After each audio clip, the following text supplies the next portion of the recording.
Hello viewers, welcome to பிஸ் life channel.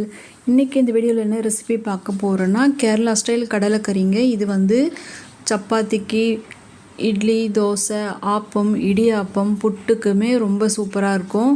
முக்கியமாக வந்து கேரளா ஸ்டைலில் வந்து புட்டுக்கு, ஆப்பத்துக்கு, இடியாப்பத்துக்கு இது சாப்பிடுவாங்க. ரொம்ப நல்லாயிருக்கும்.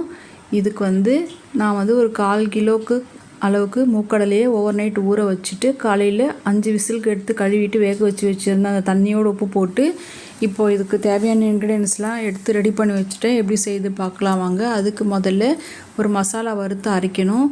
சோம்பு 1 ஸ்பூன், மிளகு 1 ஸ்பூன், சீரகம் 1/2 ஸ்பூன், 2-3 பட்டை, 1 ஏலக்காய், இதையெல்லாம் ட்ரை ரோஸ்ட் பண்ணி பேனில் வறுத்து வச்சுக்கலாம். இது கூட நெக்ஸ்ட்டு வந்து தேங்காய் வந்து சில்லாக கட் பண்ணி வச்சுருந்தேன், சின்ன சின்ன பீஸாக. இதையுமே வறுத்து எடுத்துக்கலாம். அது வறுத்துட்டு அரைக்கும் போது தான் இந்த கடலைக்கறியோட டேஸ்ட்டு இன்னுமே கூடுதல் சுவையை கொடுக்கும். நீங்கள் அப்படியே பச்சையாகவே அரைச்சி போடலாம், பட் அதை விட இப்படி பண்ணும்போது சுவை இன்னுமே நல்லாயிருக்கும். இப்போ இதிலேருந்து ஓரளவுக்கு ஈரம் தேங்காயிலேருந்து கொஞ்சம் கம்மியாகிட்ட பிறகு நான் பிளேட்டில் மாற்றிக்கிறேன். ஆற வச்சு அதை மிக்சியில் அரைக்கணும். அதுக்கப்புறமா நம்ம வந்து இப்போ இன்னொரு கடாய் வச்சுட்டு கொஞ்சமாக நான் தேங்காய் எண்ணெய் தான் சேர்த்துக்கிறேன். இந்த கடலைக்கறிக்கு ஸ்பெஷலே தேங்காய் எண்ணெயில் செய்கிறது தான் இந்த ருசியோட ஹைலைட்டு. இப்போ வந்து நான் சிம் பண்ணிவிட்டு மிளகாய்த்தூள் 1 ஸ்பூன், தனியாத்தூள் 1 ஸ்பூன், 1/4 டீஸ்பூனுக்கு மஞ்சள் பொடி சேர்த்துக்கிறேன். நான் எண்ணெயிலே போடுறேன். இது அப்புறமா கூட சேர்க்கலாம். நான் எதுக்குன்னா டைமிங் கூட ஆகும், சீக்கிரம் ஆகுன்றதுனால டக்குன்னு எண்ணெயில் போட்டுட்டு ஸ்டவ்வை சிம் பண்ணிவிட்டு அடுத்த பொருளை ஒவ்வொன்றா சேர்த்துக்கிறேன். நீங்கள் வெங்காயம், பச்சை மிளகாய், இஞ்சி பூண்டு வதக்கிட்டு கூட மிளகாய்த்தூள் சேர்த்துக்கலாம். ஆனால் இப்படி செய்யும் போது மிளகாய்த்தூள் சீக்கிரமாக போயிடும். நம்ம சமைக்கிற நேரம் இன்னுமே குயிக்காக ஆகிடும். இப்போ வந்து 2 பச்சை மிளகாய் சேர்த்துக்கிறேன். அது உங்கள் விருப்பம். நீங்கள் வந்து அதுக்கப்புறமா கூட மிளகாய்த்தூள் சேர்த்துக்கலாம். வெங்காயம், பச்சை மிளகாய், இஞ்சி பூண்டு பேஸ்ட்டு இதெல்லாம் வதக்கிட்டு கூட சேர்த்துக்கலாம், ஒன்றும் தப்பில்லை. நான் எனக்கு வந்து டைம் சீக்கிரமாக சட்டுன்னு வேலை ஆகணுன்றதுக்காக நான் அது போல் மாற்றி போட்டுக்கிட்டேன்.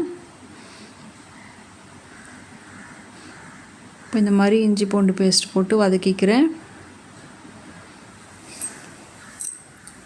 நெக்ஸ்ட்டு இதில் நம்ம பொடிசாக சாப் பண்ணி வச்சுருக்கிற தக்காளி நான் வந்து கட்டரில் போட்டு கட் பண்ணியிருந்தேன். வெங்காயம், தக்காளிலாம் அதனால் வந்து ரொம்ப ரொம்ப குட்டி குட்டியாக வந்தது. அப்படி போடும்போது நல்லா வந்து குழம்பு வந்து திக்காக இருக்கும், கிரேவி மாதிரி நல்லாயிருக்கும் சாப்பிட்றதுக்கு அப்படி கட் பண்ணும்போது. இப்போ வேக வச்ச மூக்கடலையே தண்ணியோடு சேர்த்துட்டேன்.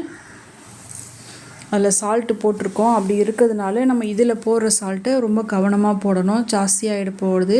அதனால் பார்த்து போட்டுக்கோங்க. இப்போ நம்ம மிக்சியில் அரைச்சிட்டு வந்துடலாம். வறுத்து ஆற வச்ச பொருளை தூள் பண்ணிவிட்டு கொஞ்சமாக தண்ணி விட்டு கெட்டியாக அரைச்சி விட்டு வந்துடலாம்.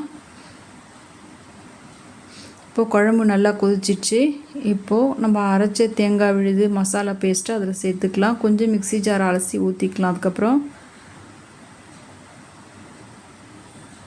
இப்போ நம்ம கடலை கொதிக்கும் போது டைமிங் நான் வந்து கிட்டத்தட்ட எனக்கு ஒரு 5 to 7 மினிட்ஸ் தான் ஆச்சு. ஏன்னா மிளகாத்தூளை நம்ம முதல்ல எண்ணெயிலே பரட்டிட்டதுனால சீக்கிரமாக ஆகிடுச்சு. இல்லைனா இது ஒரு 20 to 30 மினிட்ஸ் கூட சிம்லேயே பொறுமையாக ஆகும். அதனால தான் டைம் சேவ் ஆகுன்றதுக்காக சீக்கிரமாக அப்படி பண்ணேன். இப்போ மூடி போட்டு ஒரு 5 நிமிஷம் இருந்தால் போதும். இப்போ இறக்கிட்டு இதுக்கு ஒரு தாளிப்பு கொடுக்கணும். இந்த தாளிப்பு பார்த்திங்கன்னா தேங்காய் எண்ணெயில் தான் செய்யணும். இதில் நம்ம வந்து என்ன செய்யணுன்னா, சின்ன வெங்காயத்தை நான் வந்து மெலிசாக நீட்டாக அரியிறேன். அதையே கடுகு சீரகம் தாளிச்சிட்டு வெங்காயம், கருவேப்பிலை, தேங்காய் தான் அதில் முக்கியமாக. இப்போ கேரளா ஸ்டைலில் வந்து நீளமாக மெலிசாக கட் பண்ணியிருப்பாங்க. எனக்கு வந்து அதையே நான் கொஞ்சம் சின்ன பீஸாக கட் பண்ணிக்கிட்டேன். உங்கள் விருப்பம் போல் சேர்த்துக்கலாம். இப்போ அந்த கடுகு சீரகம் பொரிஞ்சதும் தேங்காய் எண்ணெயில் இந்த கட் பண்ணி வச்சுருக்கிற வெங்காயம், தேங்காய், கருவேப்பிலையை போட்டு நல்லா கொஞ்சம் செவக்கிற அளவுக்கு நல்லா வறுத்துக்கலாம். வறுத்துட்டு நம்ம செஞ்சு வச்சுருக்கிற கடலைக்கறியில் இதை மேலே சேர்த்துக்கலாம். தாளிப்பு ஆஃப் பண்ணிவிட்டு தாளிப்பு கொடுத்துடலாம்.